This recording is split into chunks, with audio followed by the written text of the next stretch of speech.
Also in the street plan of Washington, you find pentagrams.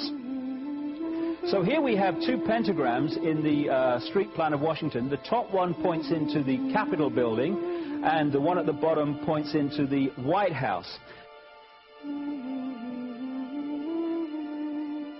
This is a political building, so we're told. In fact, it's a temple to a secret society, built by the Freemasons to a specific design, the Congress building. Where did it get its name from? Capitol Hill, from a sacred place of the Roman Brotherhood going way back called Capitoline Hill. And when Madeleine Albright, high priestess of this brotherhood, became Secretary of State, and she went across on her first overseas visit to Europe, she actually went to Rome and made an official visit, what for her would have been a pilgrimage to Capitoline Hill in Rome, and that's where we get Capitol Hill from. This is George Washington. In the last century, they decided they didn't have a decent statue of George, so instead of getting an American to produce one, they ordered it from Italy, from Florence. And when it arrived on the dockside, people were staggered, because here was George, the first president of the United States, depicted naked from the waist up with this cloth over his Bill Clinton's, and then pointing up one arm, pointing down the other. What's going on? Unless you realize where these people are coming from, it's inexplicable. Well, if you just hold that in your mind, arm up, arm down, naked from the waist up, and then Bill Clinton's covered in a piece of cloth, well, this is where it's coming from. This is the ancient depiction of the compilation of the negative force symbol that the Templars worshipped, or the high-level Templars worshipped anyway, called Baphomet. And this is why they depicted George Washington in that way.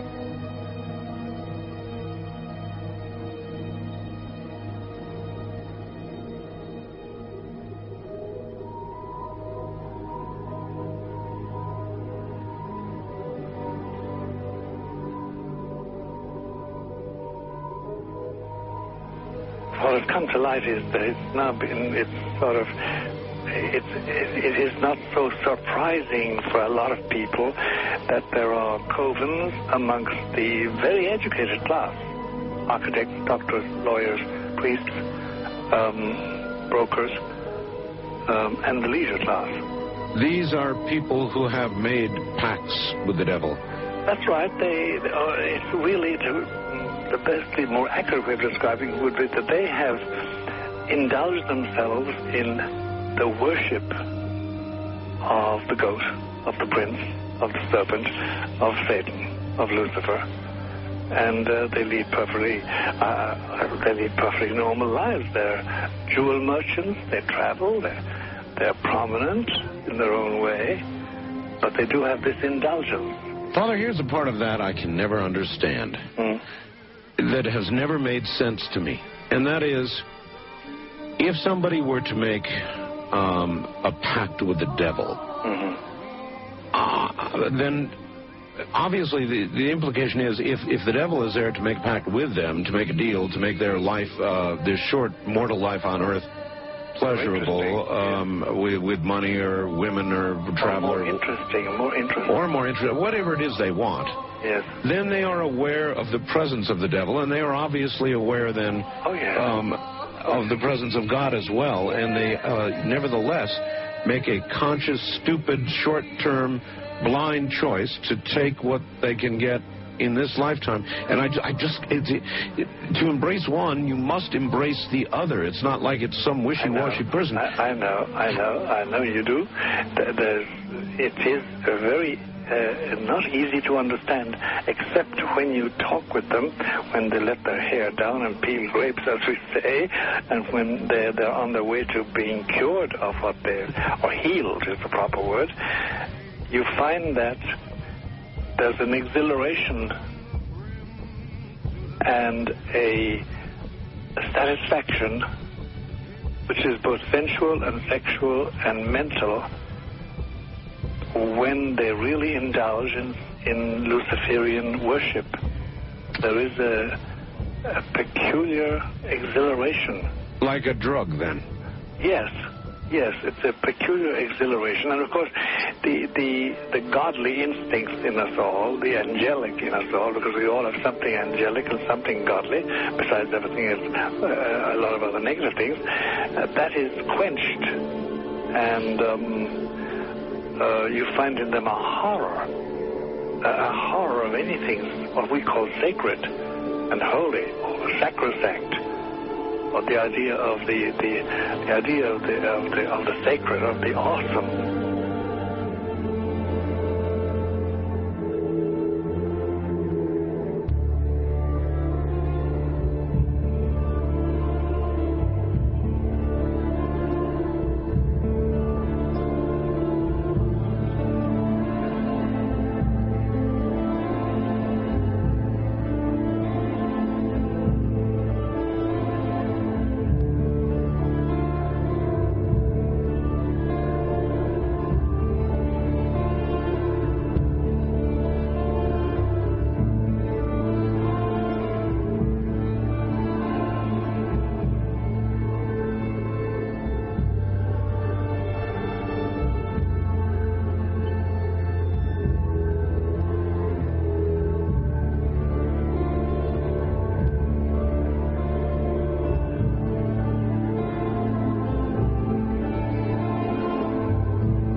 How in the world did you ever get involved in praying to demon spirits?